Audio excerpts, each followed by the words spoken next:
যিনি হচ্ছেন সাইয়্যিদুল মুরসালিন, খাতামুন নবিয়্যিন, সকল নবীকুলের সরদার, সকল নবীকুলের সরদারকে আল্লাহ পাক নবুয়ত দান করেছেন 40 বছর বয়সে। জোরে জোরে বলেন সুবহানাল্লাহ।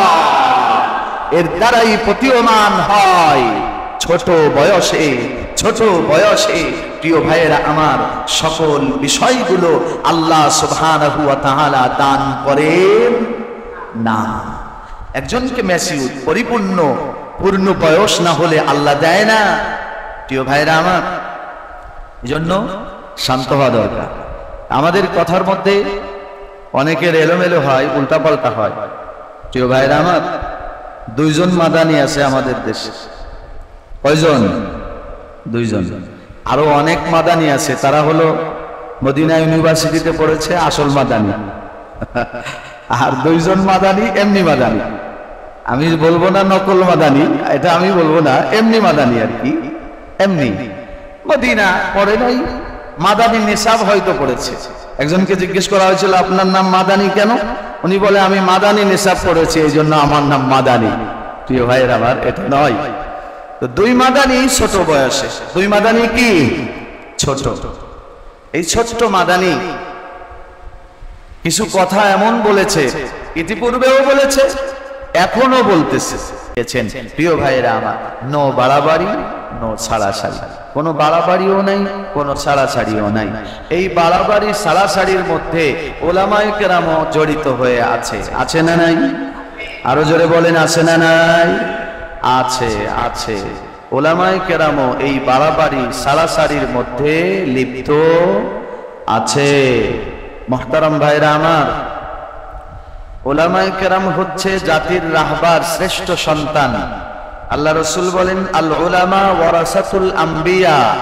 ওলামায়ে কেরাম হচ্ছে নবীদের ওয়ারিস, নবীদের উত্তরাধিকারী ওলামায়ে কেরাম। এই কথাটা সাধারণ কোনো কথা নয়, স্বাভাবিক কোনো কথা এটি নয়। লা দিনার ওয়ালা দিরহামা, উত্তরাধিকারী টাকা পয়সার নয়, উত্তরাধিকারী হচ্ছে ইলমের উত্তরাধিকারী। সুবহানাল্লাহ বলে। নবীদের ওয়ারিস উলামায়ে কেরাম। প্রিয় ভাইরা আমার, উলামায়ে কেরামের মর্যাদা আল্লাহ সুবহানাহু ওয়া তাআলা এত বাড়িয়েছেন, এত বাড়িয়েছেন, এত বাড়িয়েছেন। রাসূল বলেন, কিয়ামতের ময়দানে যদি কোনো আলেম অন্যায় করে থাকে, সাধারণ মানুষের সামনে তার বিচার করা হবে না, হাসরের ময়দানে তার বিচার হবে পর্দার আড়ালে। জোরে বলেন সুবহানাল্লাহ। কত বড় ইজ্জত, কত বড় সম্মান, কত বড় মর্যাদা আল্লাহ সুবহানাহু ওয়া তাআলা নবীদের ওয়ারিসদেরকে দান করেছেন। প্রিয় ভাইরা আমার, নবীদের ওয়ারিসরা কিন্তু এই মর্যাদাকে সমাজের মধ্যে প্রতিষ্ঠিত করতে গিয়ে এই মর্যাদা পূর্ণাঙ্গ রূপে অনেক উলামায়ে কেরাম সেই মর্যাদাকে 100 রূপে টিকিয়ে রাখতে পারছে না। কথা বলেন ঠিক কিনা? টিকিয়ে রাখতে পারছে না। প্রিয় ভাইরা আমার, সাদা পাঞ্জাবির মধ্যে, সাদা কাপড়ের মধ্যে দাগ লাগলে, কালো যদি দাগ লাগে, এই দাগটা বেশি দেখা যায়। কথা বলেন ঠিক কিনা? সাদা কাপড়ে কালো দাগ লাগলে দাগটা ফুটে ওঠে, অনেক দূর থেকে বোঝা যায়। আর কালো কাপড়ের মধ্যে যদি কালো দাগ লাগে, ওই দাগটা দেখাই যায় না। উলামায়ে কেরাম জাতির রাহবার, সাদা কাপড়, এই সাদা কাপড়ে দাগ লাগলে অনেক দূর থেকে দেখা যায়। এজন্য কাপড়টাকে এমন ভাবে সেভ রাখা, কাপড়টাকে এমন ভাবে পরিচ্ছন্ন রাখা, যাতে করে এই কাপড়ের মধ্যে বিন্দু পরিমাণ কোনো দাগ যেন না লাগে। কিন্তু এই বিষয়টা সবাই বুঝতে চায় না, বুঝতেও পারে না। মুহতারাম ভাইরা আমার, ইলম এক জিনিস আর জ্ঞান হচ্ছে আরেক জিনিস। আমার কথা কি বুঝেছেন? ইলম এক জিনিস আর বুদ্ধি, মেধা, জ্ঞান এটা আরেক জিনিস, আলাদা জিনিস। মুহতারাম ভাইরা আমার, একজন আলেম ছোট, কিতাবে অত পারদর্শী না, কিন্তু জ্ঞানে অনেক পারদর্শী। আছে না নাই? আবার একজন আলেম অনেক বড়, কিন্তু জ্ঞানে কম, জ্ঞানে অত পারদর্শী না। আছে না নাই? আছে। মুহতারাম ভাইরা, আবার কিছু আছে আলেমও ছোট, জ্ঞানও ছোট, মেধাও ছোট, বুদ্ধিও ছোট, মানুষও ছোট, কথা অনেক বড়। আছে না নাই? আরো জোরে কোন আছে না নাই? আমাদের সমাজে এই সমস্ত ছোট ছোট আলেমদেরকে অনেকে মনে করেন যে ছোট মরিচে জাল বেশি। আসলে কথা কিন্তু ঠিক নয়, আসলে কথা কিন্তু বাস্তব নয়। ছোট মরিচে জাল বেশি, এটা মরিচের ব্যাপার। মরিচের সাথে তো আলেমের তুলনা হতে পারে না। কথা বলেন ঠিক না? মরিচ মরিচের জায়গায়, মরিচ মরিচের ব্যাপার। সেটা ছোট মরিচে জাল নাকি বড় মরিচে জাল, সেটা বড় মরিচের আর ছোট মরিচের ব্যাপার। মরিচের সাথে তো উলামায়ে কেরামের তুলনা হতে পারে না। প্রিয় ভাইরা আমার, বর্তমান কিছু বিষয় নিয়ে এমন কাদা ছোড়াছুড়ি করতেছে মানুষ। আমি অল্প বয়সের ছোট, আলেমও ছোট, জ্ঞানেও ছোট, মেধায়ও ছোট, বুদ্ধিতেও ছোট, সব দিক দিয়ে ছোট। আমার কথা যদি হয়ে যায় অনেক বড়, মুহতারাম ভাইরা আমার, এই কথাকে দুনিয়ার কোনো মানুষ সাপোর্ট করতে পারে না। কথা বলেন ঠিক না? এটা কোনো মানুষ সাপোর্ট করতে পারে না। আমি তো আমার জবান দিয়ে অন্যায় বলতে পারি না, পারিনি। অন্যায় বলতে পারি? অন্যায় বলা আমার জন্য কি বৈধ? অন্যায় বলা কি আমার জন্য ঠিক? ঠিক নয়। কারণ সাদা কাপড়, আমি সাদা কাপড়। আমি কি কাপড়? সাদা কাপড়। বর্তমান সময়ে উলামায়ে কেরামের ঐক্য অনেক দরকার, কিন্তু কিছু কিছু ছোট ছোট একেবারে জ্ঞানহীন আলেমের কারণে, ছোট ছোট জ্ঞানহীন, বুদ্ধিহীন, বিবেকহীন আলেমের কারণে এই ঐক্য, মহব্বত, হৃদ্যতা, ভালোবাসা অনেক ক্ষুণ্ণ হচ্ছে। ভালোবাসার মধ্যে ফাটল সৃষ্টি হচ্ছে। আল্লাহ আমাদেরকে এই সমস্ত অনর্থক বেহুদা কথা থেকে হেফাজত করেন। সবাই বলি আমিন। আরো জোরে বলেন আমিন। প্রিয় ভাইরা আমার, অনেক বোঝার দরকার, অনেক বোঝার দরকার। মুরব্বীরা একটা কথা বলে, কথাটা কি জানেন? আক্কেল মারি যদি না ওঠে জ্ঞান পুক্ত হয় না। কথা কি ঠিক আছে নি? কথা ঠিক আছে? কিন্তু এই কথাটা মুরব্বীরা বলছে, কথাটা ঠিক আছে। আক্কেল মারি না উঠলে জ্ঞান পুক্ত হয় না। এই কথাটা মুরব্বীদের, কিন্তু কথার মধ্যে আমরা ইসলামের মধ্যেও এই কথার নিদর্শন, এই কথার মান মর্যাদা আমরা ইসলামের মধ্যেও পূর্ণরূপে খুঁজে পাই।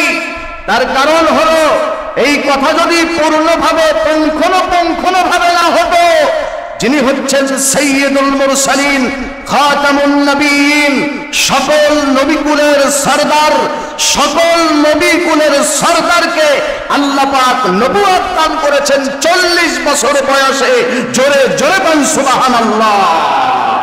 এর দ্বারাই প্রতীয়মান হয় ছোট বয়সে, ছোট বয়সে প্রিয় ভাইয়েরা আমার, সকল বিষয়গুলো আল্লাহ সুবহানাহু ওয়া তাআলা দান করেন না।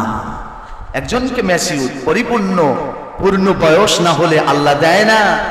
প্রিয় ভাইয়েরা আমার, এজন্য শান্ত হওয়া দরকার। আমাদের কথার মধ্যে অনেকের এলোমেলো হয়, উল্টাপাল্টা হয়। প্রিয় ভাইয়েরা আমার, 2 জন মাদানি আছে আমাদের দেশে। কয়জন? 2 জন। আরো অনেক মাদানি আছে, তারা হলো মদিনা ইউনিভার্সিটিতে পড়েছে, আসল মাদানি। আর 2 জন মাদানি এমনি মাদানি। আমি বলবো না নকল মাদানি, এটা আমি বলবো না, এমনি মাদানি আর কি। এমনি মদিনা পড়ে নাই, মাদানি নিসাব হয়তো পড়েছে। একজনকে জিজ্ঞেস করা হয়েছিল, আপনার নাম মাদানি কেন? উনি বলে, আমি মাদানি নিসাব পড়েছি, এই জন্য আমার নাম মাদানি। প্রিয় ভাইয়ের আমার, এটা নয়। তো 2 মাদানি ছোট বয়সে, 2 মাদানি কি ছোট। এই ছোট্ট মাদানি কিছু কথা এমন বলেছে, ইতিপূর্বেও বলেছে, এখনো বলতেছে। এই ছোট্ট মানুষ 20 বছর বয়সী, সে যদি তার আব্বার বয়সী, দাদার বয়সী লোকদের ফুল ধরে এবং ফুল ধরে সেটাকে মারাত্মকভাবে হেনস্থা করে এবং খুব জঘন্য ভাষায় সেই ভুলকে পাবলিকের কাছে উপস্থাপন করে, প্রিয় ভাইয়েরা আমার, এই দুঃখে, এই বেদনা কোথায় রাখবো, রাখার কোনো জায়গা আমরা খুঁজে পাইতেছি না, রাখার জায়গা নাই। আল্লামা মামুনুল হক সাহেবের ব্যাপারে বাজে মন্তব্য করেছে, ফয়জুল করিম হাফিজাহুল্লাহর ব্যাপারে বাজে মন্তব্য করেছে। এরপরে আরো তারা মানে কাউকে ছাড় দেয় না, তারা রাজপথের লড়াকু সৈনিক বীর। আরেকজন আছে আলী হাসান ওসামা, সেও এই কোয়ালিটি। প্রিয় ভাইরা আমার, উলামায়ে কেরামকে হতে হবে একেবারে 100% তবিয়াত নরম, তবিয়াত সুন্দর, উগ্র না। কোনো আলেম উগ্র হতে পারে না। কোনো আলেমের কথার মধ্যে মাধুর্য নষ্ট হবে, কথার মধ্যে এলোমেলো উল্টাপাল্টা কথা হবে, একেবারে পাবলিকের মতো, সাধারণ মানুষের মতো। তাহলে সাধারণ মানুষ আর আলেমের কথার মধ্যে তো পার্থক্য থাকলো না। অথচ হযরত আলী কাররামাল্লাহু ওয়াজহু, হযরত আবু বকর সিদ্দিক রাদিয়াল্লাহু তাআলা আনহু, হাদিসে পাকে এসেছে নবী সাল্লাল্লাহু আলাইহি ওয়াসাল্লামের কাছে গিয়ে হযরত আবু বকর বলেন, জিহ্বাটা টান দিয়ে হযরত আবু বকর বলেন, মনে চায় জিহ্বাটা টেনে ছিঁড়ে ফেলি, তার কারণ হলো এই জিহ্বাই মনে হয় আমাকে জাহান্নামে নিয়ে যাবে। মুহতারাম ভাইরা আমার, সাধারণ কোনো বিষয় এটি নয়। অথচ আবু বকরের ব্যাপারে হাদিসে পাকে এসেছে রাসূল সাল্লাল্লাহু আলাইহি ওয়াসাল্লাম বলেছেন, হযরত আবু বকর দুনিয়ার থেকেই জান্নাতের সার্টিফিকেট প্রাপ্ত, হযরত আলী দুনিয়ার থেকেই জান্নাতের সার্টিফিকেট প্রাপ্ত। তারা ইন্তেকালের সাথে সাথে সোজা জান্নাতে প্রবেশ করবে।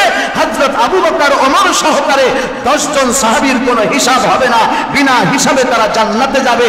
তারা যদি বলে এই জিহ্বা আমাকে জাহান্নামে নিয়ে যাবে, প্রিয় ভাইয়েরা আমার, আমি আপনি কোথায়?